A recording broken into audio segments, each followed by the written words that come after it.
Iran continues its intense offensive against Israel, marking yet another relentless wave of attacks. In response to U.S. President Trump's victory claims, Iran launches a series of 10 strikes within a single day. As tensions rise, Israel tightens movement restrictions while Iran maintains pressure on Israeli defense forces. A major fire breaks out at an Israeli port as jet fuel tanks and vessels come under targeted assault. Expanding its reach, Iran claims to have directly struck U.S. military installations across the Middle East. Iran's Revolutionary Guard has launched a fresh and coordinated wave of heavy strikes, hitting multiple locations around the region in a sustained phase of its ongoing campaign.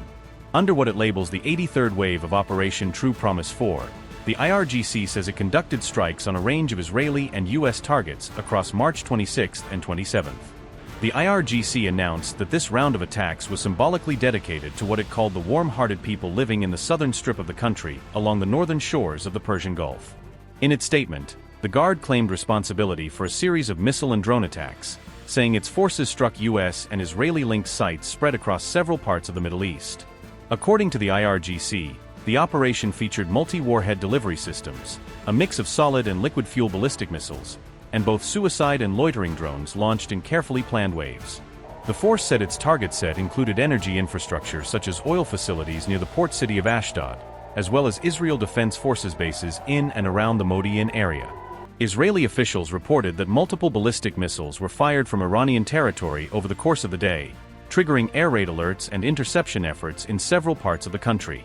In response to the heightened threat, Israel's Home Front Command extended existing wartime restrictions, keeping emergency measures in place at least until the night of March 28th. As security alerts continue, public gatherings and in-person educational activities remain limited in many areas, with authorities urging residents to follow guidance and stay close to protected spaces. The IRGC described the latest phase as a success, saying that long-range and medium-range missiles achieved their intended objectives as part of what it presents as a broader, ongoing operation. IRGC launched multiple ballistic missile barrages at central Israel, setting off widespread air raid sirens. The Israeli military reported repeated Iranian missile attacks targeting central Israel and Jerusalem over the course of the day. Another wave of Iranian ballistic missiles was detected heading towards southern Israel, with sirens sounding in the area. The IDF said the latest missile strike on southern Israel marked the 10th Iranian missile attack within a single day. No injuries were reported after Iranian missiles targeted central Israel, with Israeli air defenses intercepting the projectile. No casualties were reported following the most recent Iranian ballistic missile strike on southern Israel, IDF said. In Tel Aviv, a paramedic who had just delivered a baby was forced to run with a minutes-old newborn to a shelter.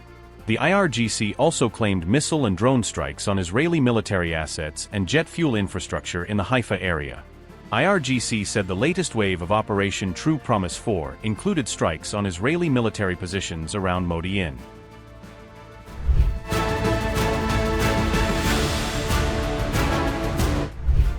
The IRGC said its latest round of strikes reached U.S. bases spread across the Gulf, including facilities in the UAE, Qatar, Kuwait and Bahrain, as part of a wider regional attack.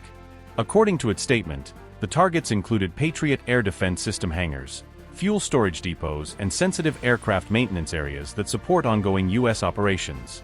The force also claimed it hit a U.S. military information exchange center in the region, describing it as a key node for coordination, communication and intelligence sharing. Iran further asserted that its missiles and drones reached major hubs such as Dhafra and Udeid air bases, both central to U.S. air operations and logistics in the area. The IRGC said it focused some of its fire on aircraft and drone maintenance hangars at Ali Al Salem Air Base, aiming at infrastructure that keeps U.S. air assets ready for missions. Iran's Revolutionary Guards also reported attacks on U.S.-linked fuel tanks used for jets and fighter aircraft, highlighting efforts to disrupt refueling and flight operations. In Bahrain, they claimed a maintenance and repair hangar for Patriot defense systems at Sheikh ISA Air Base was among the locations targeted in these strikes.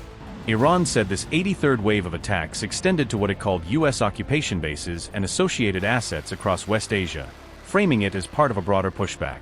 An Iranian spokesperson claimed that U.S. personnel had to leave some of their positions and take shelter in civilian hotels, presenting it as a sign of pressure on American forces. This latest round of attacks unfolded even as President Trump continued to speak publicly about ongoing or potential peace negotiations with Tehran, underscoring the contrast between rhetoric and events on the ground. And just so we set the record straight, because I've been watching the Wall Street Journal's fake news and all these stories that get printed like, oh, I want to make a deal. They are begging to make a deal, not me. They're begging to make a deal.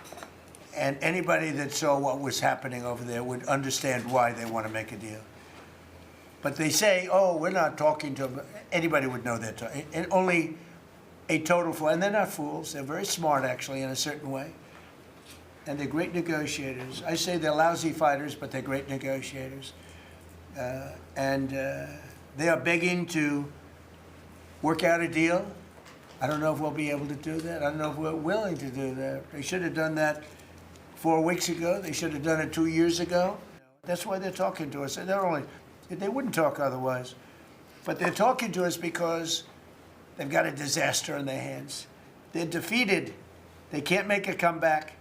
We're free to roam over their cities and towns and destroy all of their crazy nuclear weapons and missiles and drones that they're building. Oh, we're doing that.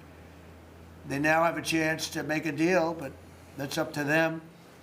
And they'll tell you, we're not negotiating. We will not negotiate. Of course they're negotiating. They've been obliterated. Who wouldn't negotiate? They are begging to make a deal. We'll see if we can make the right deal.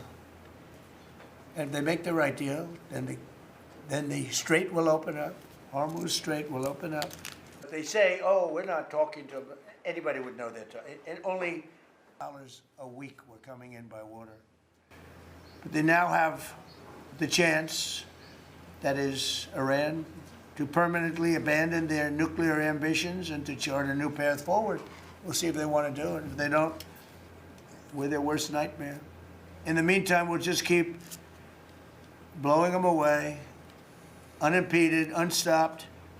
Well, there's not a thing they can do about it. They can't do anything about it, you know. I tell you, if they could, you'd be hearing about it. You'd be hearing about it. You don't hear anything about it. And again, we had to take a little detour. Won't be long. Going to end soon. We had to take a little detour, go to Iran, and we had to put out a fire. So you're telling us that Iran is not a threat to the world or to the U.S. President Trump knows better. And here's what success actually looks like right now. You mentioned it, Mr. President. A-10 Warthogs, if you know them, you love them, and Apache helicopter gunships are flying strike missions inside Iranian airspace and throughout the Strait of Hormuz at will. See, you only send these slow, low-flying, close air support platforms when the enemy has no meaningful air defenses left. Their presence is proof that Iran's air defenses are gone. Their command and control is shattered, their top leaders hiding in underground bunkers, while their mid-level commanders are being crushed in the field, the morale of their fighters plummeting, and we see that disconnect daily.